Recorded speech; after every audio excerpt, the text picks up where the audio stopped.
ये आकाशवाणी है। कोविड-19 विशेष कार्यक्रम के अंतर्गत प्रस्तुत है कोरोना वायरस संक्रमण की वर्तमान स्थिति पर चर्चा, जिसे प्रस्तुत कर रहे हैं आकाशवाणी संवाददाता आनंद श्रीवास्तव। इस कार्यक्रम में आमंत्रित स्वास्थ्य विशेषज्ञ हैं Lady Hardinge Medical College Delhi के वरिष्ठ चिकित्सक डॉक्टर मधुर यादव। नमस्कार। जिंदगी खूबसूरत है, लेकिन हम सबके जीवन में एक दौर ऐसा आता है जहां हम अपने आप को मुश्किलों में घिरा हुआ महसूस करते हैं। हमें ऐसा लगता है कि इससे बाहर कैसे निकला जाए, और कभी-कभी तो ये समय इतना ज्यादा लंबा हो जाता है कि ये हमारे धैर्य, संयम और आत्मविश्वास की परीक्षा भी लेता है। बहुत सारे लोग इसमें घबरा जाते हैं, हताश और निराश हो जाते हैं और कहीं न कहीं अपने लक्ष्य से भटक जाते हैं।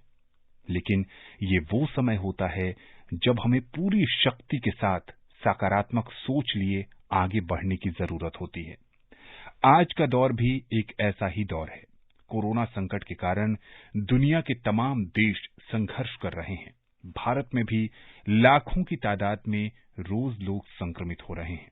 आपके शहर के आंकड़े कुछ और होंगे, लेकिन मन में एक डर है कि कहीं मैं कोरोना संक्रमित न हो जाऊं।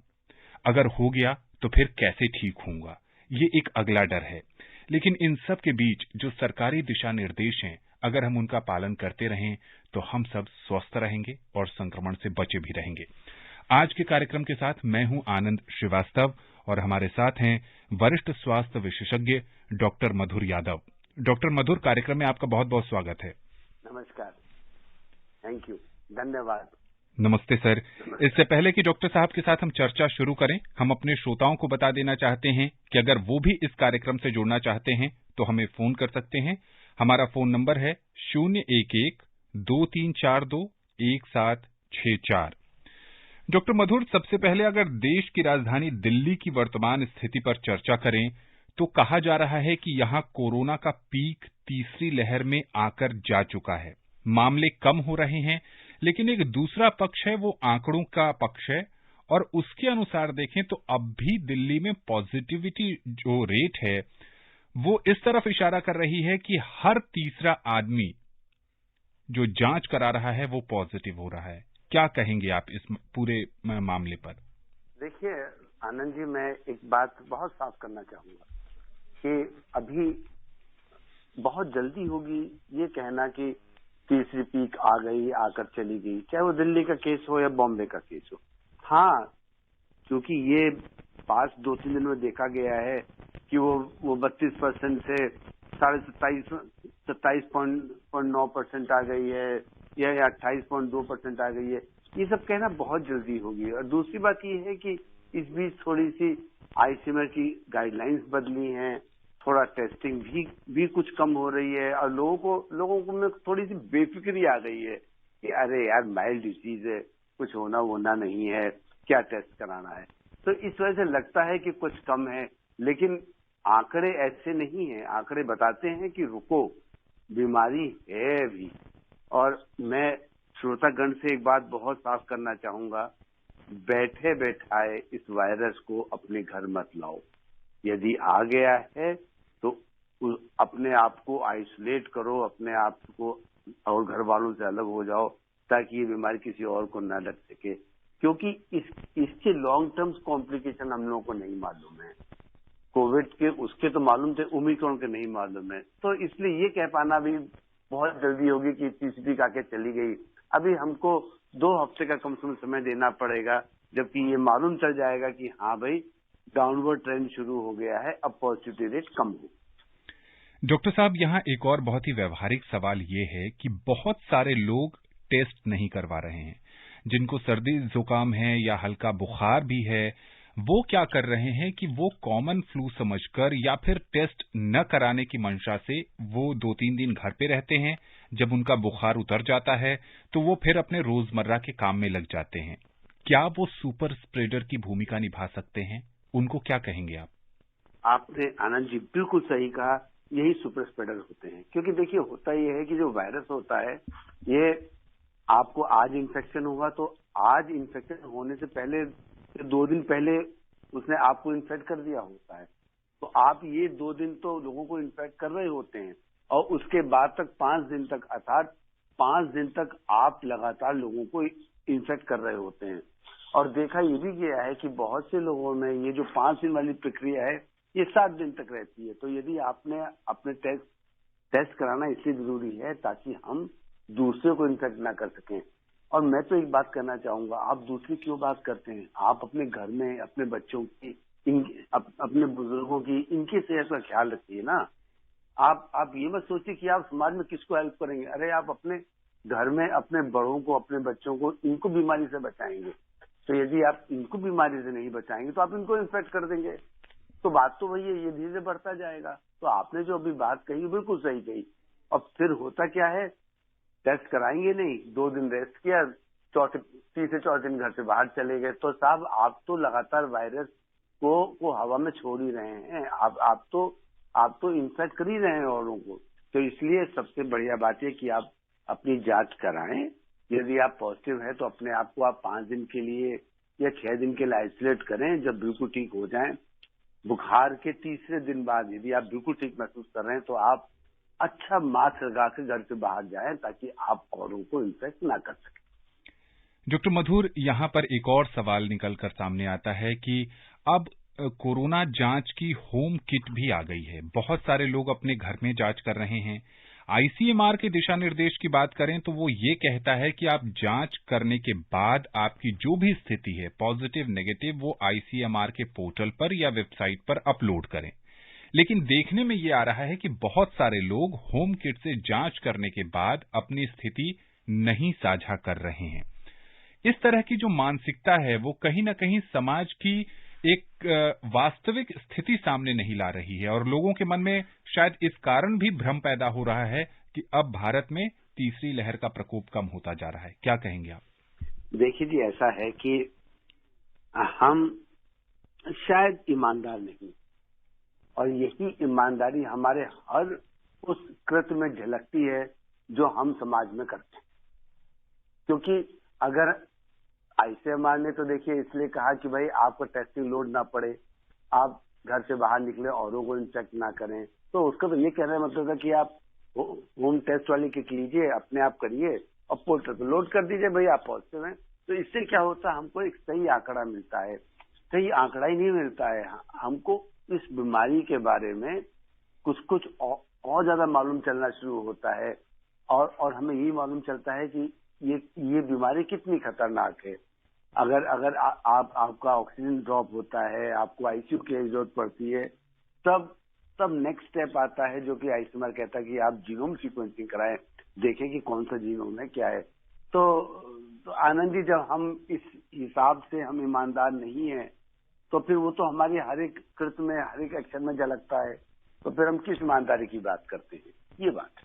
जी, बिल्कुल सही कह रहे हैं आप। डॉक्टर मधुर, कोरोना की पहली लहर से ही आप कोरोना से जो संक्रमित लोग हैं उनका इलाज कर रहे हैं। पहली लहर का कहर देखा आपने, दूसरी लहर की भयावहता भी आपने देखी। तीसरी लहर भारत में शुरू हुए लगभग 1 महीना होने को है। दिसंबर के आखिरी सप्ताह में इसका प्रकोप शुरू हुआ था। आंकड़े बहुत तेजी से बढ़े, अब भी बढ़ रहे हैं। थोड़ी स्थिरता जरूर कुछ राज्यों में देखने को मिल रही है। क्या आपका अनुभव कहता है इस बारे में कि जो WHO की तरफ से बात कही गई, उसके बाद दक्षिण अफ्रीका से संकेत आए कि ये बहुत माइल्ड सा संक्रमण है, बहुत ज्यादा सीवियर नहीं होगा। अस्पताल में दाखिले या फिर आईसीयू, वेंटिलेटर के मामलों को देखकर आपका क्या अनुभव है? देखिए आनंद जी, ऐसा है, आपने जो बात अभी कही बिल्कुल सही कही। हम लोग साउथ अफ्रीका मॉडल को देख के आगे बढ़ रहे हैं। पर देखिए प्रॉब्लम कहाँ आती है। एक ऐसा देश जिसकी आबादी 130 करोड़, हालांकि सबसे अच्छी बात है कि यहाँ पर 157 करोड़ डोज लग चुके हैं वैक्सीनेशन के, बच्चों में भी शुरू हो गई है, तो ये बहुत अच्छी बात है। लेकिन और देशों के कंपैरिजन में हमारा देश बहुत बड़ा है, हमारी पॉपुलेशन बहुत ज्यादा है।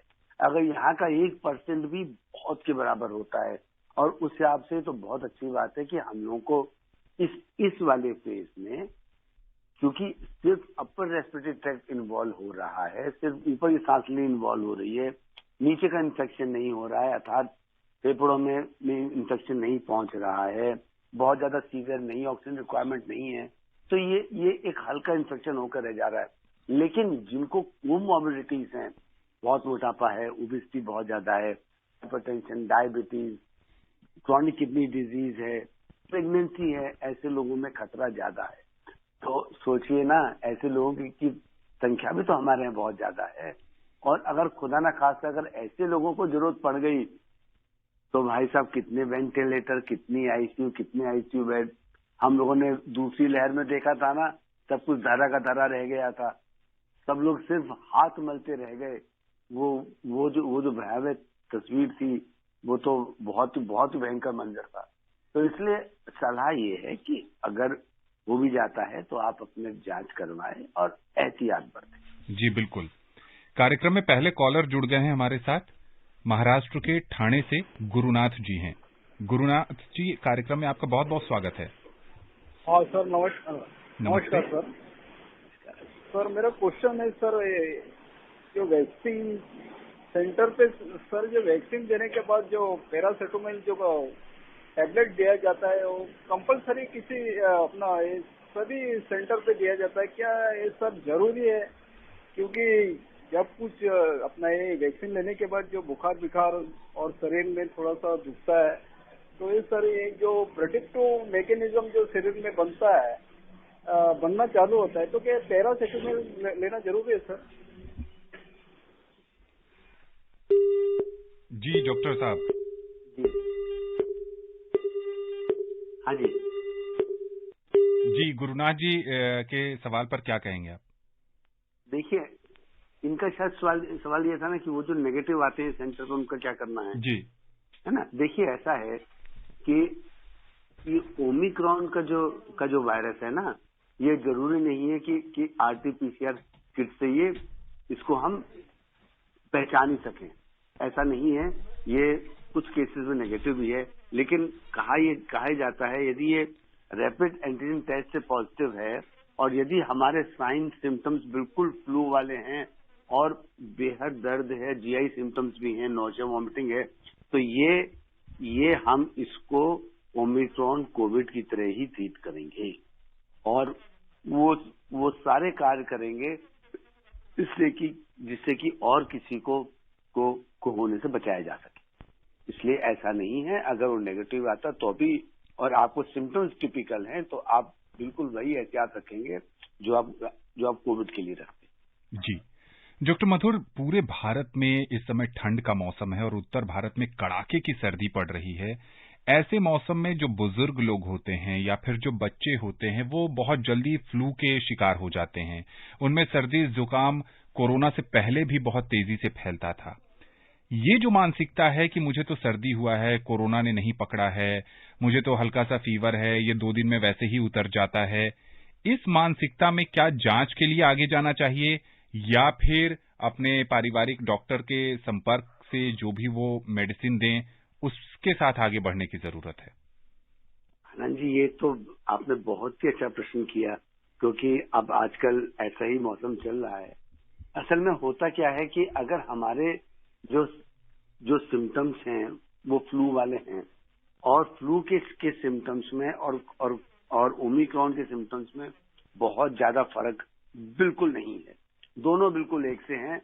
तो इसलिए यदि घर में सबको हुआ है, एक साथ हो गया है और यदि घर में एक का पॉजिटिव आ गया है, तो ये मान के चलना चाहिए कि बाकी लोगों को भी ये कोरोना ही है। अदरवाइज आप जो आपका फैमिली डॉक्टर है उसके पास जाएं, उससे सलाह लीजिए, वो आपको उचित सलाह देगा उस समय की, उस क्षण की जबकि आपको बीमारी हुई है। जी डॉक्टर साहब, पूरे देश में आपने जैसा कहा कि 157 करोड़ से ज्यादा कोविड वैक्सीन की डोज लग चुकी है, लेकिन एक और आंकड़ा है जो ये कहता है कि अब भी देश में 8 से 9 करोड़ लोग ऐसे हैं जिन्होंने वैक्सीन की पहली खुराक भी नहीं ली है।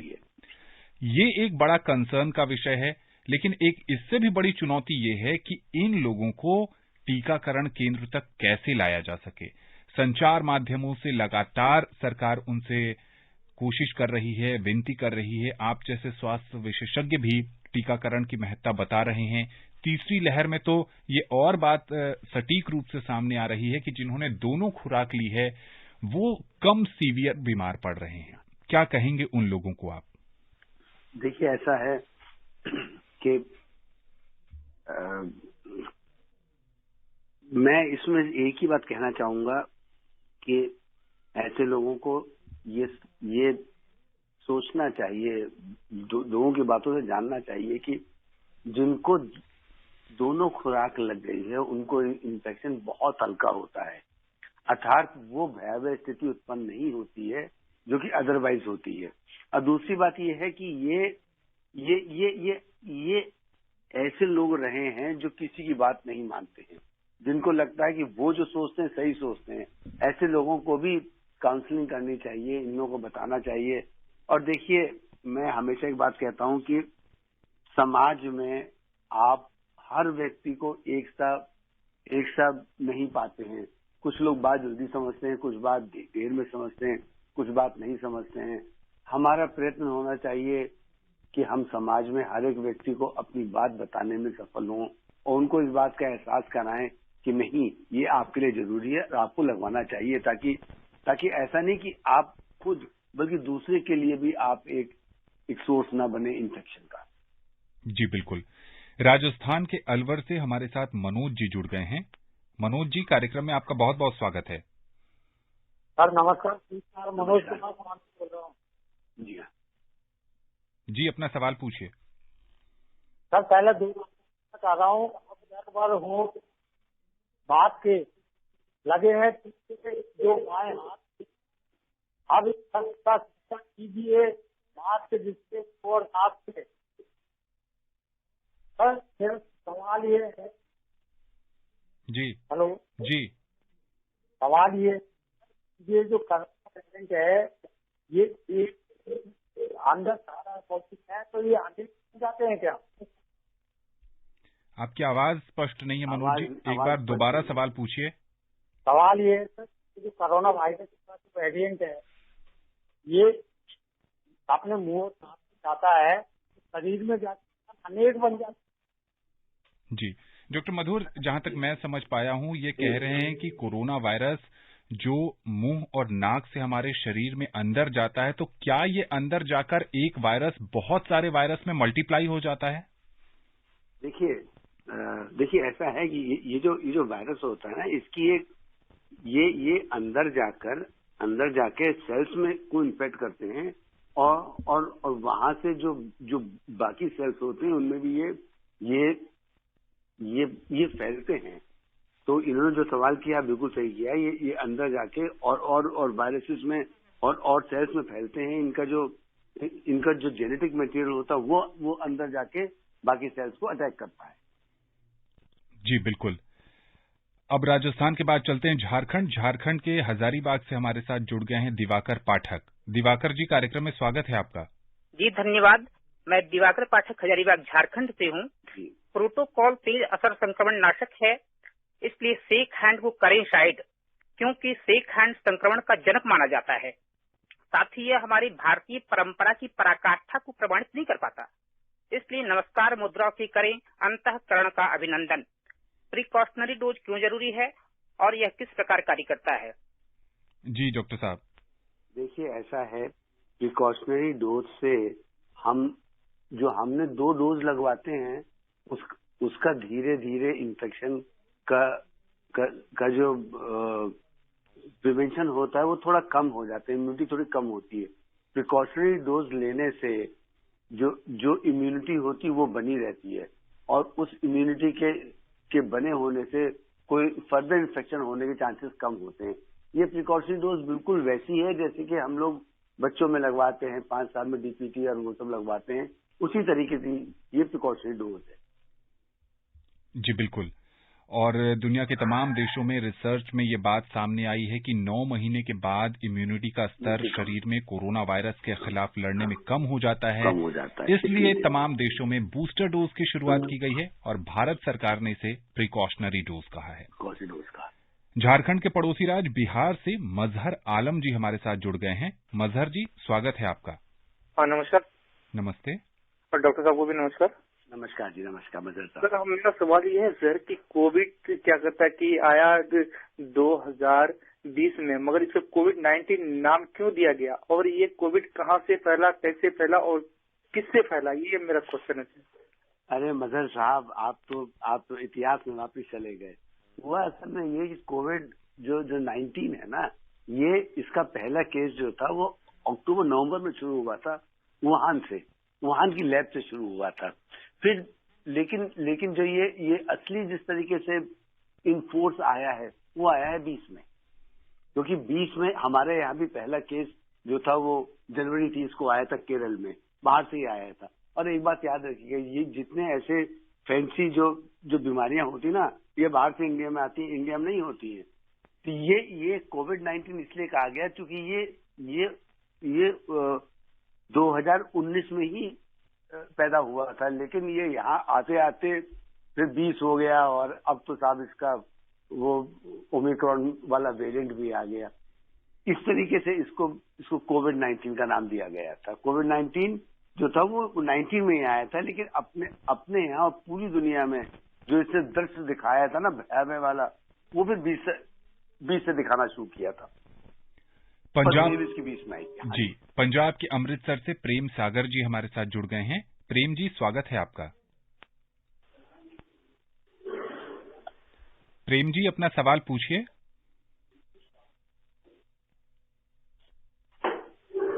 प्रेम जी, आपको आवाज मिल रही है? नमस्कार आकाशवाणी।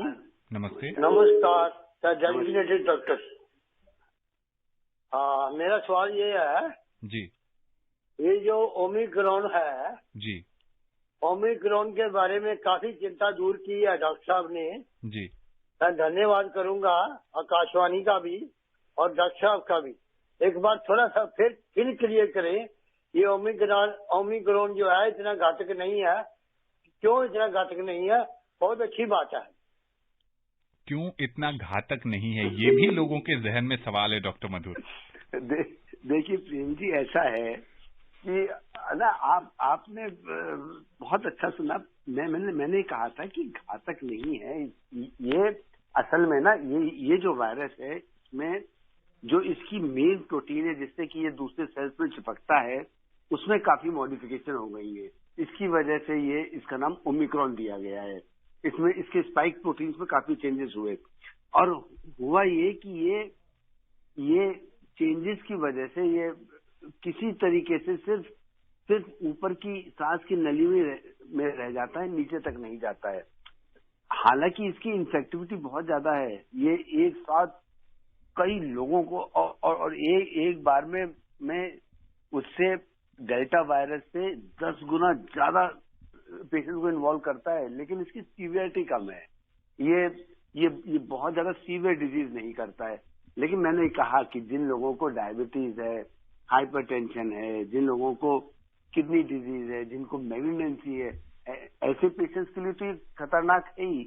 और हमारे भारतवर्ष की पॉपुलेशन इतनी ज्यादा है कि यदि हम मान लें कि इसका इन्वॉल्वमेंट 1% है, सपोज एग्जाम्पल के उदाहरण के तौर पर, एक तो हमारा तो 130 करोड़ में 1% भी बहुत होता है, बशर्ते बाकी जो छोटे देश है इनकी कुल आबादी 2 या 3 करोड़ है। तो इस हिसाब से देखा जाए तो ये है तो वायरस ये हल्का, लेकिन हमारे यहाँ भी इसकी सीवियरिटी बढ़ सकती है, ये बात है। गाजियाबाद के लोनी से हमारे साथ जुड़ गए हैं मोहम्मद यामीन। यामीन जी, स्वागत है आपका। सर नमस्कार। नमस्ते डॉक्टर साहब। नमस्कार जी यामीन साहब। सर मैं ये जानना चाह रहा था कि बच्चों को दूसरी डोज कब लगे, और दूसरा आज हम डिस्पेंसरी में गए थे, हमने लोगों से पूछा, हम पूछते रहते हैं ना जाके, तो भाई आपने डोज ली है, 1 ली है, 2 ली है। कई लोग ऐसे मिले जिन्होंने दोनों डोज ली, फिर भी लेकिन संक्रमण की चपेट में आ गए, खांसी जुकाम बुखार, इसका क्या कारण? 2 सवाल हैं इनके डॉक्टर मधुर। ये पहला जानना चाहते हैं कि जो बच्चों का टीकाकरण हो रहा है उन्हें दूसरी डोज कितने दिन के बाद लगेगी, पहला सवाल।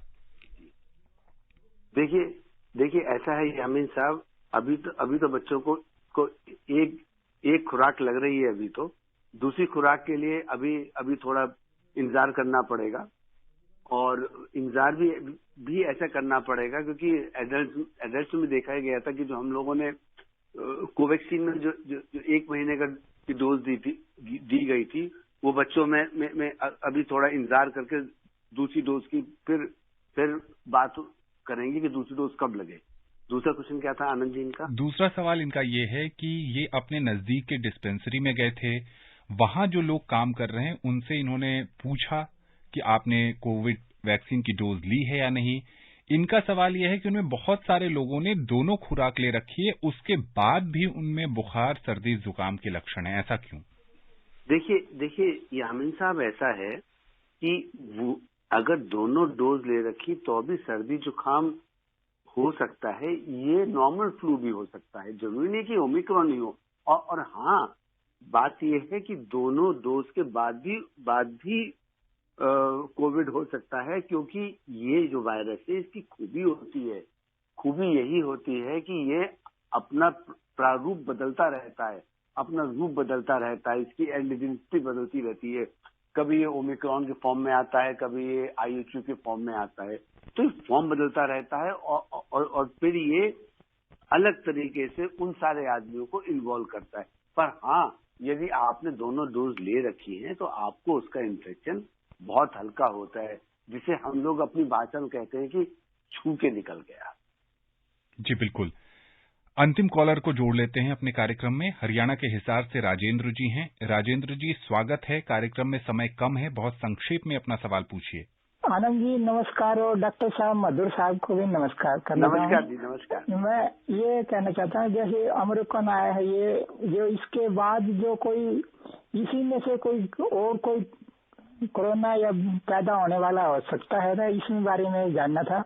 भाई यहीं रुक जाएगा, कुछ इससे आगे भी बढ़ेगा, ये जानना था। क्या कोई नया वेरिएंट निकट भविष्य में आ सकता है? इनका सवाल ये है। देखिए, आपने बिल्कुल सही सवाल किया और आपके सवाल का जवाब है हाँ, और भी आ सकता है, क्योंकि ये जो वायरस होते हैं, जितनी बार किसी भी ह्यूमन से पास होते हैं उतनी बार इनका प्रारूप बदलता है। और ये जो ऐसे ये जो वैश्विक बीमारियां होती है ना, ये धीरे धीरे करके ऐसी ही खत्म होती हैं कि इनका फिर नया प्रारूप आया, उससे इन्फेक्शन और थोड़ा हल्का हुआ, फिर और थोड़ा हल्का हुआ, इससे करके ये सिर्फ करके एंडेमिक हो जाती है, उसी जगह विशेष में होकर रह जाती हैं। तो अभी जैसे एक आया है, फ्रांस में आया IHU के नाम से, तो आप बिल्कुल चिंता ना करें, आपकी बात बिल्कुल सही है। अभी ऐसे कई आएंगे, लेकिन यदि हम वैक्सीनेशन प्रॉपर तरीके से ले लेते हैं, बूस्टर डोज लगवा लेते हैं, बच्चों को भी लग जाती है, तो आशा है कि धीरे धीरे ये बीमारी खत्म हो जाएगी। और एक बात और मैं अंत में कहना चाहूंगा कि जो लोग कह रहे थे कि अभी आनंद साहब ने कहा था कि 8 करोड़ लोगों ने नहीं लगवाई, 8-9 करोड़ लोगों ने, साहब जिन लोगों ने नहीं लगवाया है ना, वो ही नए वायरस के लिए जिम्मेदार हैं। उन्हीं में से होके कोई नया वायरस निकलेगा जो कि बाकी लोगों को इन्वॉल्व करेगा। इसीलिए हर एक को वैक्सीनेशन लगवानी है, हर एक को दोनों डोज और बूस्टर डोज भी लगवानी है। जी हाँ, बिल्कुल, बहुत अच्छी बात कही कि अगर आपने वैक्सीनेशन नहीं करवाया है तो आप देश और समाज के लिए खतरा बन सकते हैं, इसलिए आगे आइए और टीकाकरण में अपना सहयोग दीजिए। डॉक्टर मधुर, आकाशवाणी से जुड़ने के लिए और विशेषज्ञ राय साझा करने के लिए आपका बहुत बहुत शुक्रिया। धन्यवाद, शुक्रिया, नमस्कार। नमस्ते सर। जैसा कि डॉक्टर साहब कह रहे हैं कि आप जरूर टीकाकरण करवाइए। टीका एक बहुत ही महत्वपूर्ण सुरक्षा कवच है। स्वस्थ रहिए, खुशहाल रहिए और संक्रमण से बचे रहिए। नमस्कार।